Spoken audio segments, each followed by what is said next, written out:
Hola con todos y todas, bienvenidos y bienvenidas a una nueva clase. En esta ocasión hablaremos de la independencia y etapa colombiana dentro de la historia del Ecuador. La independencia del Ecuador en su relación con la corona española debe ser entendido más como un proceso que como un acto puntual heroico de una manera aislada. Y se debe a algunos asuntos. Primero, unas causas estructurales que además se acompañan principalmente de asuntos internos y de un contexto favorable.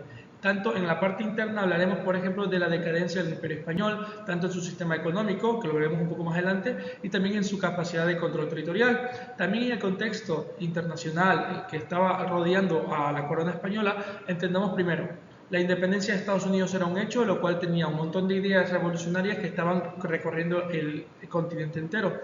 La Revolución Francesa también era un hecho que había ocurrido unos años antes y que había inspirado muchísimo a algunos grupos revolucionarios. Y además, como les decía, la crisis de 1700, de la cual ya hablamos en la clase anterior, había permitido que las haciendas tomaran muchísimo poder y que la capacidad de control de estas fuerzas económicas por parte de la parte política o burocrática de la corona no sea, digamos, muy efectiva.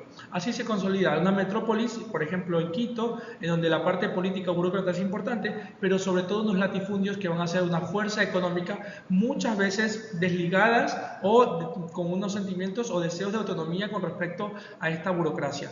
Además, por lo tanto, los patriotas que van a empezar estas ideas son principalmente los mismos latifundistas. Por ejemplo, grupos sobre todo de la costa que tienen muchísima tierra y muchísimo poder económico y que exigen la liberación de ese poder político que implicaba la corona. Otros grupos medios en los cuales también sobresalen los intelectuales que, como les digo, venían también contagiados de todas estas ideas revolucionarias del norte del continente y de Francia, y un poquito de ciertos grupos populares, pero vamos a darnos cuenta de que no son los que protagonizan. En este sentido, primero, los grupos indígenas no habían estado apoyando el proceso de independencia en sus inicios porque en su experiencia pues sacaban la conclusión de que los beneficiarios serían únicamente los terratenientes, que los mismos en ocasiones anteriores habían sido muy violentos, por ejemplo en los procesos de resistencia de los mismos indígenas para reclamar su derecho a la tierra, y que estos indígenas habían sido incluso violentados, incluso ultrajados por parte de estos terratenientes que ahora buscaban, digamos, liderar también políticamente al Estado. Por otro lado, los negros o pueblos afrodescendientes se alían a los patriotas, pues encuentran en ese espacio de independencia la posibilidad de hablar de una liberación y una abolición de la esclavitud, y la Iglesia toma parte a favor de la corona española, quien se va a mantener de alguna manera como dentro del bando conservador. Este proceso de independencia de Ecuador debe ser entendido en tres etapas. La primera etapa corresponde a la Revolución de Quito, o lo que a veces hemos escuchado como Quito Luz de América, porque es uno de los primeros intentos de proceso de independencia y que pese a que no logra, digamos, realizar completamente el proceso, al menos lo inicia de una manera fuerte. Esto comprende entre 1808 y 1812, y hay que entender que en este momento Napoleón ha invadido España. Se encuentran, por lo tanto, autoridades que no representan o que se entienden como usurpadoras, porque han sido puestas por Napoleón y no por el rey legítimo español de la época. Así, los criollos que se encuentran en territorios americanos comienzan a discutir sobre si mantener las estructuras de autoridades es mantener su lealtad con la corona española, que en este momento se encontraba intervenida y usurpada. Así plantean unas juntas de criollos y donde dicen, bueno, vamos a gobernar por el monarca legítimo que en este momento no se encuentra en el poder. En 1808 se realiza un intento y no es sino hasta el 10 de agosto de 1809 en donde se logra plantear esta junta de criollos y Selva Alegre es declarado como presidente. Pero no se cuenta con apoyo ni de la parte de Cuenca, ni de Guayaquil, ni de Pasto, que eran otros espacios políticos importantes, y posteriormente se recibe a los ejércitos de Bogotá y Lima, quienes van a destruir este intento de independencia. En este contexto se dan centenas de presos y además se sentencia a muerte a muchos de los revolucionarios. En 1810, el pueblo de Quito responde a esas masacres, a estos apresamientos y a estas penas de muerte con una revuelta en las calles. Una revuelta, digamos, que empieza ya a impregnar al pueblo quiteño de estas ideas y este deseo de revolución e independencia. Esto de todas maneras es reprimido y se plantea una nueva junta de gobierno, la cual cae en 1812 por también falta de apoyo popular que no pudo sostener esta iniciativa. La segunda etapa del proceso de independencia es denominada el triunfo realista. Hay que entenderla que después de todas las revueltas y los intentos de generar juntas de criollos y además de las reacciones militares, se mantiene una tensa calma, es decir, hay una ausencia de intentos de independencia, pero que aún así se tiene algunos procesos, digamos, internos o a voz baja, en donde se empieza también a discutir estos asuntos. Esto va desde 1812 hasta 1820, son 8 años de tensa calma, y además después de estos años regresa al poder Fernando VII, es decir, el que era conocido como legítimo rey de España.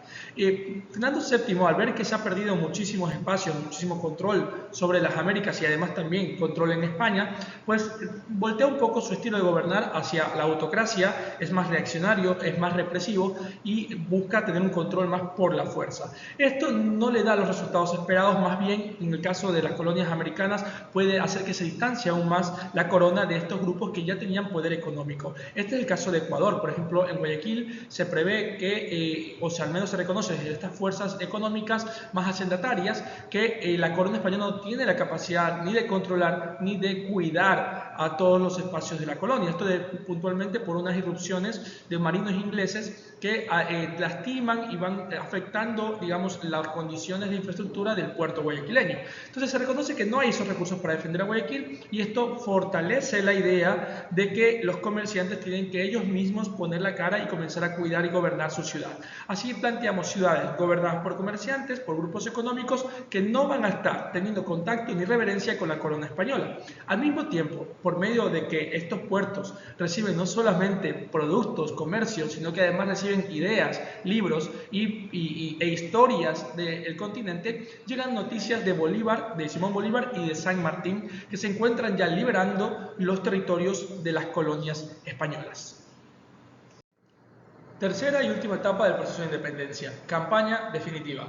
En este caso nos encontramos, como les decíamos, en un contexto en el cual la corona española había puesto mayor violencia en sus acciones de control y además no había demostrado capacidad y recursos para realmente ejercerlas o mantenerlas. Por lo tanto, en el caso de, por ejemplo, Guayaquil, es un puerto que siente que no va a poder ser administrado por la corona y que por lo tanto asumen los mismos comerciantes, hacendatarios y los grupos de poder el control de la ciudad y declaran su independencia el 9 de octubre de 1820. Esto lo lidera principalmente Olmedo, pero también es acompañado de Febres Cordero, de Escobedo, de Roca y Espantoso. Seguidamente, con este ejemplo, el 3 de noviembre de 1820 hace lo mismo Cuenca y por lo tanto se plantea un clima nacional de independencia y de liberación. La misión de Guayaquil, quienes se mantienen de alguna manera como el gran ejemplo ecuatoriano, es liberar toda la audiencia, la Real Audiencia de Quito, es decir, todo lo que es el Ecuador. Pero sin embargo van a experimentar derrotas frente a la corona española. Ante esto, Simón Bolívar envía apoyo militar y quizá el más relevante de su apoyo militar va a ser su mariscal, Antonio José de Sucre, quienes se van a unir a las batallas de Guayaquil con la condición de anexar el territorio a Colombia, o lo que hemos conocido como la Gran Colombia. Frente a esto, Sucre y sus tropas, y las tropas también de Olmedo, llegan a Quito el 24 de mayo de 1822 y en las faldas del volcán de Pichincha tienen su definitivo enfrentamiento con las tropas españolas, en donde declaran la independencia del Ecuador, bueno, de ese entonces la Real Audiencia de Quito. Una vez lograda la independencia de Ecuador en relación con la corona española, se aproxima su nuevo capítulo, que es el Ecuador en Colombia, este gran proyecto bolivariano de unificación del continente. El proyecto bolivariano ya había planteado la anexión de Quito y lo había conseguido, y lo había incluido como uno de sus distritos. En el caso de Cuenca, esto ya se había realizado con anterioridad, sin embargo, Guayaquil aún presentaba resistencias. Una vez que Bolívar usa la fuerza para hacer que Guayaquil se anexe, al igual que Quito y Cuenca, pues se logra anexar todo el territorio ecuatoriano a la Gran Colombia. Ecuador pasa a ser el distrito sur, teniendo la Gran Colombia tres grandes distritos. En el caso de Ecuador era el distrito sur con sus 3 departamentos, Guayaquil, Quito y Cuenca. Bolívar es el presidente de la Gran Colombia y encarga este espacio de gobierno a Francisco de Paula Santander. Esto es debido a que Bolívar va a continuar en las gestas libertarias en el sur del continente, puntualmente para la liberación de Perú. Santander Es un presidente, por lo tanto, que va a plantear las siguientes reformas. Primero, declarará ilegal el trabajo gratuito de indígenas, planteará un salario mínimo, pondrá un impuesto además a las ganancias y va a abolir el tributo indígena. Esto, pese a ser grandes noticias para el pueblo, digamos, ecuatoriano y de la Gran Colombia, no es muy bien recibido por los latifundistas guayaquileños. Recordemos que la gesta de independencia en Ecuador no es realmente un proceso popular, sino un proceso de élites económicas para liberarse de las otras élites políticas o burocráticas. Por lo tanto, los latifundistas no van a estar muy de acuerdo con Santander en estas reformas.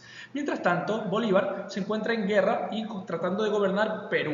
Y además, en ese mismo contexto, se funda Bolivia en homenaje a Simón Bolívar y por lo tanto se encuentra también redactando la Constitución de Bolivia, que como veremos es una constitución bastante peculiar.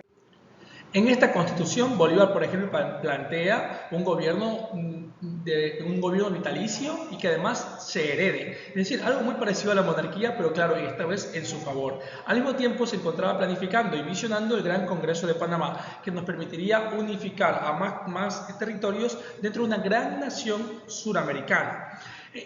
Años después, en 1826, Bolívar retoma la presidencia en Bogotá, sin embargo, se encuentra ya con algunos conflictos, digamos, locales, en donde hay territorios que comienzan a pensar en su autonomía, debido precisamente a, digamos, diferencias con Santander o con algunas visiones regionales que no le convenían a muchas de estas élites, y por lo tanto existen ya muchas conspiraciones que se van a radicalizar. Bolívar hace lo propio y comienza a actuar de manera más monárquica y de manera más severa. Esto no tiene buenos efectos y hace que los territorios, además por la distancia que le impedía a Bolívar tomar control inmediato, sino más allá de lo diplomático y de sus relaciones más políticas, hace que comience a desintegrarse esta gran unión y la primera en separarse es Venezuela. En 1830, Bolívar, ante todas las conspiraciones y además ante muchas advertencias de procesos de revueltas en su contra, se exilia, renuncia a la presidencia y unos años más tarde muere. Con la muerte de Simón Bolívar tendremos también que ver la muerte, o al menos la pausa, de su proyecto bolivariano de unificación del continente. Y esto hay que entenderlo en algunos contextos. Primero que la guerra con el Perú para liberar el Perú fue muy costosa. Es decir, las tropas de la corona española resistieron durante muchísimos años e incluso llegaron a vencer las tropas de Bolívar. Ahora, todo este proceso de guerra por el Perú también implicó grandes costos, especialmente para el distrito sur de la Gran Colombia, lo que es hoy Ecuador, pues se aproxima que costó más o menos 3 veces más para este distrito que para el resto de la Gran Colombia. Y no solamente eso, sino que además luego hubo que resistir, digamos, la revancha de las tropas peruanas para tratar de reconquistar Ecuador o el distrito sur. Por lo tanto, hubo que hacerle frente. A este frente entre Perú y Ecuador para mantener su independencia se le conoce como la batalla de Tarqui. Esto luego pues culminó con la victoria ecuatoriana, pero también con un tratado de paz y de límites de fronteras que no fue muy beneficioso para el Ecuador. En este contexto, con un Bolívar que había sido radicalizado en sus posturas y un Santander que aún mantenía las ideas de autonomía para ciertos territorios, Quito se mantiene con Bolívar, pero Guayaquil esta vez va a dar la vuelta hacia el favor de Santander.